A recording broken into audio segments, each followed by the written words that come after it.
اور کون روح گردانی کر سکتا ہے ابراہیم کی ملت سے سوائے اس کے کہ جس کو اس کے نفس نے احمق بنا دیا ہو. کوئی مینٹل اور پاگل ہی ہوگا جو اپنے آپ کو ابراہیم کی ملت سے الگ کرے. ہائے ہائے ہائے. وَلَقَدِ اسْتَفَيْنَاهُ فِي الدُّنْيَا, اور بے شک ابراہیم تو وہ تھا جسے ہم نے چن لیا تھا اس دنیا میں. نبی الاسلام کا بھی ایک مبارک نام ہے مصطفیٰ. مصطفیٰ کہتے ہیں چنے ہوئے کو. وَإِنَّهُ فِي الْآخِرَةِ لَمِنَ الصَّالِحِينَ, اور بے شک ابراہیم آخرت میں ضرور بالضرور ہمارے نیکوکار بندوں میں شامل ہوگا.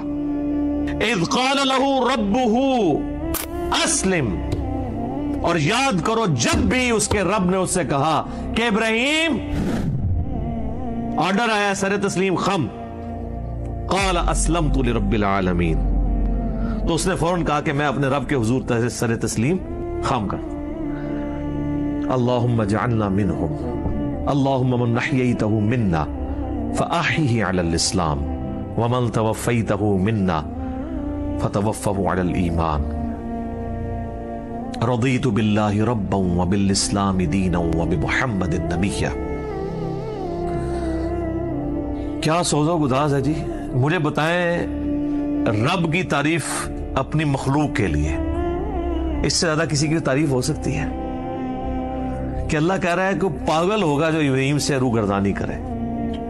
وہ تو وہ تھا جسے ہم نے چن لیا تھا دنیا میں بھی اور آخرت میں بھی ہمارے مقرب بندوں میں سے ہوگا.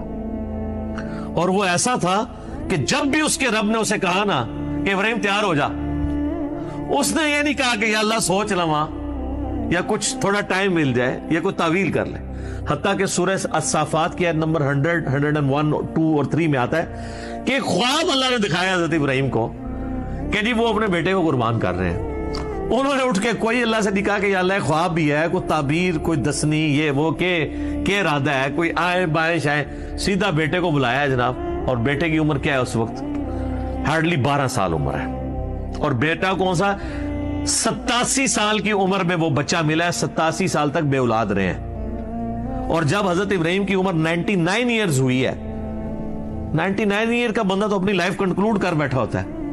اس کے بڑھاپے کا, اور قرآن میں الفاظ ہی بڑے سوزناک ہیں. اللہ تعالیٰ فرماتا دردناک الفاظ ہیں. اللہ کہتا ہے جب وہ چلنے پھرنے کے قابل ہوا نا اس کے ساتھ, تو ہم نے ساتھ ہی اس کو خواب دکھا دیا. ہوئے ہوئے, اس سے تو بہتر تھا بچہ وہی نہ ہوتا, وہ کم آزمائش تھی. تو قربانی کا کہا تو پہنچ کے اب پہلے بیٹے کو بلا کے کہا کہ میں یہ دیکھ رہا ہوں. اگر بیٹا بھی ایسا سے انہوں نے کہا جی کار گزرے. اور دیکھیں اللہ کہتا ہے پھر انہوں نے اس کو جبین کے بال لٹایا اور چھری ہاتھ میں پکڑی, پھیرنے لگے تو اللہ کی طرف سے معجزہ ظاہر ہوا اور ایک فدیہ آ گیا اور کہا کہ ابراہیم تو نے اپنا وعدہ سچا کر دکھایا. واقعی یہ سب سے بڑی آزمائش تھی جی حضرت ابراہیم علیہ السلام پہ. یہ ایک باپ سمجھ سکتا ہے جس کی اولاد ہو کہ کتنی بڑی آزمائش ہے. قال اسلمت لرب العالمین, انہوں نے ہمیشہ یہ کہا اللہ حاضر ہوں. اب اللہ تعالیٰ اس پیغمبر جس کے ایمان کا یہ لیول تھا نا, اس کی کوالٹیز بتا رہا ہے کہ وہ کیسا پیغمبر تھا, اس نے کس کمٹمنٹ کے ساتھ لائف گزاری ہے. اور اس کے بعد وہ جب موت کی طرف جانے لگا ہے تو اس نے اپنی اولاد کو کیا نصیحت کی ہے. کوئی پراپرٹی تقسیم کرنے کی, کوئی بینک بیلنس کی, کوئی یہ نصیحتیں نہیں ہیں. نصیحت کیا ہے؟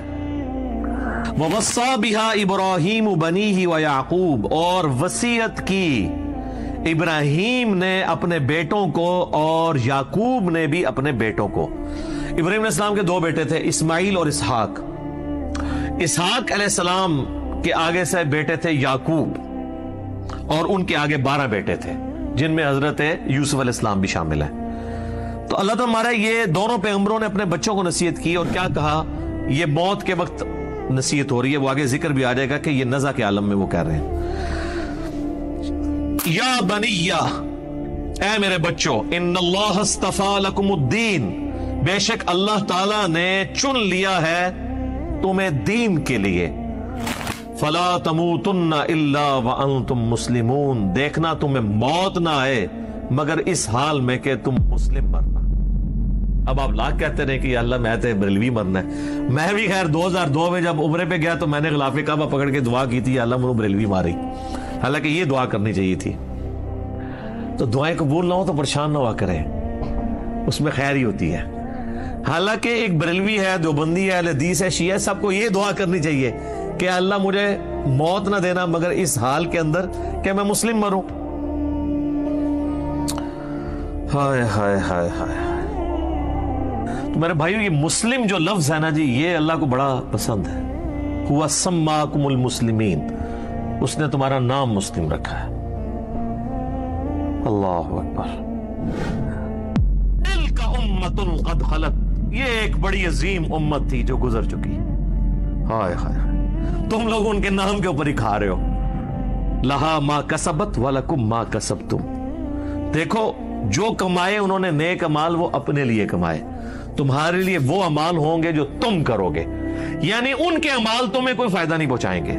وَلَا تُسْأَلُونَ عَمَّا كَانُوا يَعْمَلُونَ, اور تم سے یہ نہیں پوچھا جائے گا کہ انہوں نے کون سے نیک اعمال کیے, تم سے یہ پوچھا جائے گا تم نے کون سے نیک اعمال کیے.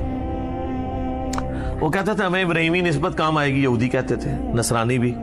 اللہ نے فرمایا تو بڑی پاکیزہ امت تھی, وہ گزر گئی, اپنے اعمال اپنے ساتھ لے گئی ہے, کوئی پیچھے تم لوگوں کے لیے تو نہیں چھوڑ گئی.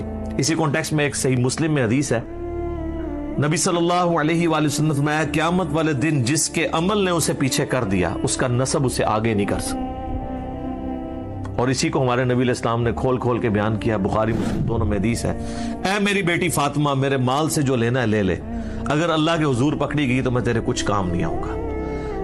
پھر صرف اپنی بیٹی فاطمہ کو نہیں کہا, بخاری مسلم میں الفاظ ہیں, اے میرے چچا عباس, میرے مال سے کچھ لینا ہے تو میں تجھے دے دوں گا, اللہ کے حضور پکڑا گیا تو میں کچھ کام نہیں آؤں گا. اے میری پھپھی صفیہ, تو نے میرے مال سے کچھ لینا ہے تو مجھ سے لے لے, اللہ کے حضور پکڑی گئی تو میں تیرے کچھ کام نہیں آؤں گا.